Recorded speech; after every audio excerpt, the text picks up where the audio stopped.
Thank you. With those frigid temperatures, Governor Cuomo has taken executive action to make sure that people who live on the street have a warm place to sleep. Yeah, the governor is ordering that homeless people be taken to shelters anytime the temperature dips below freezing.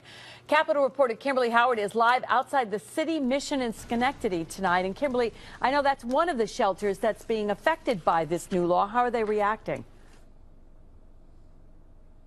Well, listen, Greg, this shelter, like many others in our area, typically open the doors here when it's 10 degrees or below. That's known as code blue. But with this executive order, shelters like this one are going to be opening their doors much more often. And that's leading to some relief as well as some questions. Ari Lynch has spent weeks on the streets of Albany, and she'll be the first to tell you. Oh my God, it's freezing. The Homeless and Travelers Aid Society, or HADIS, is finding her a warm place to spend the night. And as a new executive order goes into effect, there will likely be more warm nights for Lynch ahead. I know people are trying to really work with, individuals like myself. Governor Cuomo is ordering that homeless people be taken to shelters if the temperatures dip below freezing. That's 22 degrees above the current code blue standard. And for local shelters, that means a few things. They'll be open longer. They'll have more staff.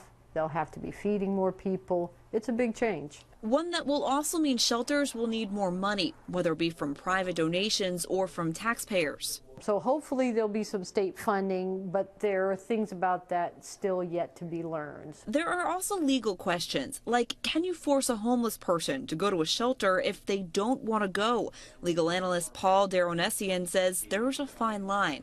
Government has a right to interfere with people's freedom when their well-being is at stake. It's police officers who will likely be on the front lines, approaching people who in many cases don't want to be approached. How do you balance that need to have some outside authority or basis for taking away someone's rights with the fact that there's a pressing need to prevent someone from dying from exposure? Daronessian says the law may need to be tweaked before we see it in its final form. In the meantime, local homeless advocates we spoke with and the people they protect are pleased. Because people will die out there.